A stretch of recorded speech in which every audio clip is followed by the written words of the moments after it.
करते हैं या अपनी किताबों से ही पढ़ना समझा कुछ?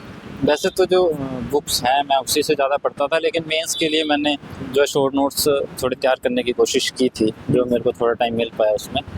बाकी मैं बुक्स पे ही ज़्यादा रिलाई किया। अच्छा, फोर्थ पेपर होता है एथिक्स का, और ऐसे के लिए क्या कर रहे थे, क्या रणनीति रही है स्कोरिंग सब्जेक्ट? एथिक्स और एसए को भी मैंने दोनों को साथ में देखा है, जी। और एथिक्स की तैयारी की है, एसए की स्पेशली तैयारी नहीं की मैंने। 2-3 जब मैंने टेस्ट लगाए एसए के तो मुझे लगा कि मैं अच्छा कर ले रहा हूँ। वो उसकी वजह से था कि मेरा बैकग्राउंड जो है वो पीएसआईआर का है, तो वहाँ से भी आपको एसए में जो, क्योंकि एसए जो है वो बहुत कंक्रीट नहीं आते हैं, वो बहुत ही अमूर्त किस्म के आते हैं। तो उसमें आपको ये है कि आप कितना क्रिटिकली अप्रोच लेके आगे बढ़ रहे हैं, तो आप इससे अच्छा कर देंगे। तो उसके लिए है कि आपको जैसे न्यूज़पेपर की घटनाक्रम को देखते रहो, एनालाइज करते रहो, जो एडिटोरियल आता है तो आप अच्छा लिख जाएंगे इससे।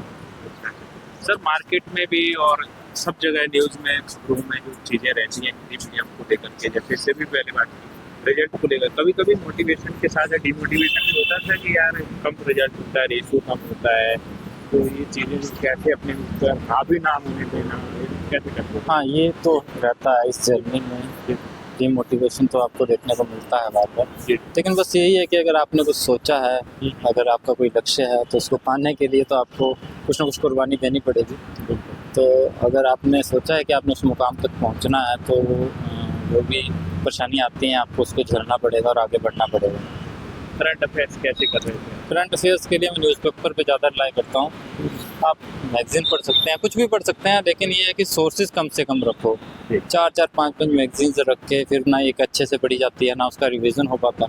रिवीजन पे ज़्यादा फोकस करना चाहिए, और एक सोर्स कोई भी पकड़ लो उसको अच्छे से करना चाहिए। अच्छा, न्यूज़पेपर में कौन सा न्यूज़पेपर पढ़ रहे थे आप? मैं हिंदी ही प्रेफर करता हूँ, दैनिक जागरण पढ़ता हूँ, और अमर उजाला को देख लेता हूँ अगर टाइम मिल पाए तो। अच्छा, हिंदी में दैनिक जागरण की बात कर रहे हैं, तो इससे हमें ऐसा लगता है कि हो जाता है करंट अफेयर्स मैगजीन के अलावा? नहीं नहीं, बिल्कुल हो जाता है अगर आप स्ट्रिक्टली एक न्यूज़पेपर को फॉलो करते हैं। ऐसा हो सकता है कि आज वो न्यूज़ नहीं आ पाए जो इंग्लिश के उसमें हिंदू और इंडियन एक्सप्रेस में न्यूज़ आ पा रही है, लेकिन वो नेक्स्ट डे में कवर हो जाती है कहीं ना कहीं। तो आप अगर डेली बेसिस पे पढ़ते हैं तो कोई न्यूज़ ऐसी छूटती नहीं है मुझे लगता है, और हो जाता है उससे।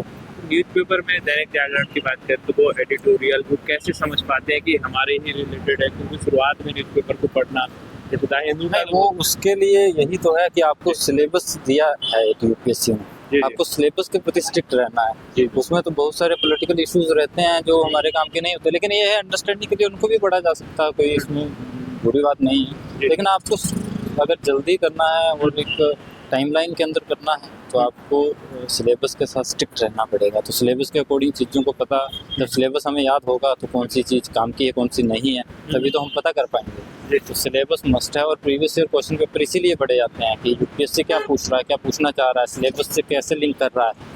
तो इसलिए प्रीवियस ईयर क्वेश्चन और सिलेबस और बार बार रिवीजन, यही 3 चीज़ें हैं जो यूपीएससी में सक्सेस ला सकती हैं, मुझे ऐसा लगता है। ऑप्शनल क्या है सर? मेरा पीएसआईआर। पीएसआईआर, और ये ऑप्शनल का भी रहता है हिंदी मीडियम में।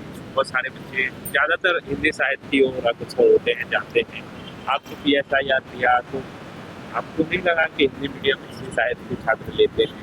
नहीं, हिंदी साहित्य लेते हैं, उसका स्कोर अच्छा आता रहा है, एक वजह वो है। लेकिन ऐसा नहीं है, किसी भी सब्जेक्ट में अच्छा स्कोर किया जा सकता है, मुझे ऐसा लगता है। और बाकी आपकी रुचि की बात होती है, आप तभी पढ़ पाएंगे 4-4 5-5 किताबें जब आपको उसमें इंटरेस्ट होगा। तो मेरा इंटरेस्ट था पीएसआईआर में, मैं देश विदेश की घटनाओं को समझने में ज़्यादा रुचि रखता हूँ, तो मुझे उस तरीके से वो मदद करता है सब्जेक्ट। तो मैं उसके लिए, जो आपकी इच्छा है, मुझे लगता है आपको वही लेना चाहिए, रेदर देन कि किसी में बहुत अच्छे मार्क्स आ रहे हैं। मार्क्स भी आपके तभी आएंगे जब आप पढ़ पाएंगे, और पढ़ने के लिए आपको रुचि चाहिए, रुचि आनी चाहिए। तो रुचि तभी आती है जब आपकी फेवरेट सब्जेक्ट हो। तो मुझे लगता है मैंने उसलिए लिया। तो इस जॉब के साथ में कैसे आप तैयारी को इसको कर पा रहे थे, मैनेज कर पा रहे थे? टाइम का भी होता है थोड़ा मैनेज करना। हाँ, मतलब मैंने छोड़ दी थी बीच में तैयारी, क्योंकि जब मैं पुलिस स्टेशन में काम करता था एज ए आईओ, तो नहीं कर पाता था तैयारी। लेकिन अभी मैं ब्यूरो में हूँ, तो वहाँ पे टाइमिंग है, मतलब एक टाइम है, उसके अनुसार काम करते हैं, और वीकेंड पे कई छुट्टी भी मिल जाती है, समय मिल जाता है। तो 1 साल से मैं ब्यूरो में हूँ, इस कारण मुझे समय मिल गया, और मैंने तभी सोचा कि मैं एक प्रयास दे देता हूँ। एक लास्ट सवाल है छात्रों का, ये रहता है कि बिना कोचिंग की भी तैयारी कर सकते हैं। आपने कोचिंग ली थी या केवल सेल्फ ही कर रहे थे आप? नहीं, बिल्कुल बिना कोचिंग की तैयारी की जा सकती है। मैंने कोचिंग नहीं ली है कहीं पे भी, लेकिन ये है कि मैंने ऑप्शनल के लिए ऑनलाइन क्लासेस ली थी राजेश मिश्रा सर की, और मेंस के टाइम पे मैंने दृष्टि अस्मिता प्रोग्राम भी ज्वाइन किया था ताकि मैं आंसर राइटिंग कर सकूं। तो इस प्रकार से मुझे जहां से सहायता लेने की ज़रूरत महसूस इसमें अनुसार वैसे मैंने किया है, लेकिन ऐसा नहीं है कि बिना कोचिंग के नहीं किया जा सकता है, आराम से किया जा सकता है। बस कंसिस्टेंसी की बात है और अपने जो कोर्स सिलेबस है उसके ऊपर फोकस करना है, आराम से हो जाएगा। ऑप्शनल ये इसमें प्री में 2 पेपर होते हैं, उसमें अटेम्प्ट का और बता दीजिए सर, कितने क्वेश्चन अटेम्प्ट करना चाहिए, कितने आपने किए थे, इसके बारे में छात्र अटेम्प्ट कितने करने चाहिए तो जी। मैं नहीं बता पाऊंगा, लेकिन ये है आपने कि कितने किए? एक्यूरेसी होनी चाहिए।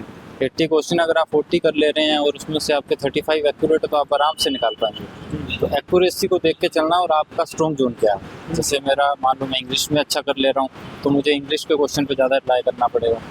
एक फील्ड में आपको अच्छा होना पड़ेगा, रीजनिंग मैथ में हो जाओ चाहे इंग्लिश में हो जाओ, या दोनों में थोड़ा थोड़ा हो जाओ, तभी सीसेट का पेपर हो पाएगा। तो सीसेट का पेपर में स्ट्रेटजी ज़्यादा इंपॉर्टेंट रहती है। ठीक। मैं राजनीतिक विज्ञान जो है वो मेरा ऑप्शनल सब्जेक्ट है। माध्यम या हिंदी? माध्यम हिंदी है। तो सर कैसा रहा है? हाँ, इंटरव्यू बहुत अच्छा रहा। जो हम सोच के जाते हैं कि वहाँ पे पता नहीं क्या पूछ लिया जाएगा, लेकिन वहाँ पे कन्वर्सेशन होती है जो हम नॉर्मल बातचीत करते हैं, बस वो आपके व्यूज़ को जानने की शायद मुझे ऐसा लगता है कि कोशिश करते हैं कि आप कितना डेप्थ सोच पा रहे हैं। तो एक नॉर्मल सी कन्वर्सेशन थी और बहुत अच्छा लगा। सवालात जो रहे कहाँ से कैसे? हाँ, सवालात का जो दायरा था वो डायनेमिक लगा मेरे को, क्योंकि इंटरनेशनल रिलेशंस के साथ साथ जो हमारे डोमेस्टिक इश्यूज़ हैं उन पर बात हुई, और साथ में जो जिस बैकग्राउंड से आप आते हैं उसको लेकर भी बात हुई। लेकिन कुछ एक बातें थी, जैसे मुझे लगा मैं पुलिस में हूँ, पुलिस से पूछा जाएगा, लेकिन वो नहीं पूछा गया, तो बहुत अनएक्सपेक्टेड था। मतलब ऐसा नहीं था, उनको जहाँ पे अच्छा लगा बात करने को उन्होंने उस इशू पे बात किया। पुलिस में?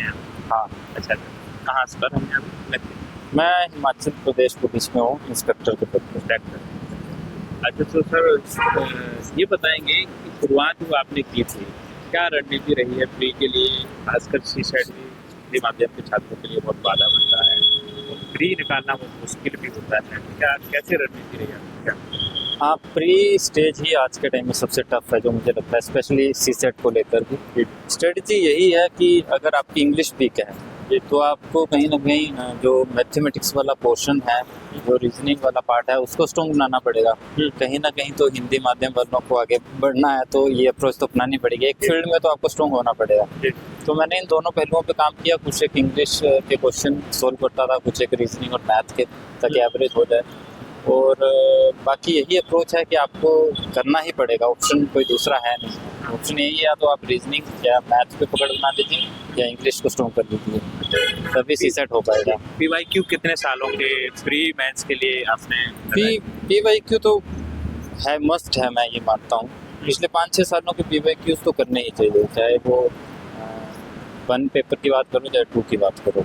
वो आपको एक हल्का सा आइडिया वहीं से जनरेट होता है कि आपको क्या पढ़ना है और क्या नहीं पढ़ना है। सबसे इम्पोर्टेंट ये है। तो यूपीएससी की कुछ थीम्स हैं, वहीं से बार बार क्वेश्चन पूछे जाते हैं। अगर आप उनके प्रति स्ट्रिक्ट रहते हैं तो आप आराम से कर पाएंगे। जैसे आपने बताया थीम के बारे में, कौन से थीम जो बिजनेस में शुरुआत करना चाहते हैं वो जानना चाहेंगे? जैसे अब पर्टिकुलर थीम तो मैं क्या बता सकता हूँ, लेकिन जैसे कॉन्स्टिट्यूशन से क्वेश्चन पूछा जाता है, सभी को पता है हर साल आर्टिकल 21 राइट टू प्राइवेसी, इन पे क्वेश्चन पूछा जा रहा है, तो आप उसको नहीं छोड़ सकते हैं, आप फंडामेंटल राइट को नहीं छोड़ सकते हैं। वैसे ही कुछ एक और थीम्स रहते हैं कि आजकल मॉडर्न हिस्ट्री से ज़्यादा क्वेश्चन पूछे जा रहे हैं, मिडेवल से नहीं पूछा जाता। तो कैंडिडेट बहुत सारा टाइम मिडेवल हिस्ट्री को पढ़ने को दे रहा है, तो उसको ये देखना पड़ेगा कि कहाँ पे कैसे किया जा सकता है, कौन सी चीज़ रेलिवेंट है आज के टाइम में, कौन नहीं पूछी जा रही है, यूपीएससी किस स्तर पर एग्जाम को लेके जा रहा है, तो उस प्रकार से आगे बढ़ा जा सकता है।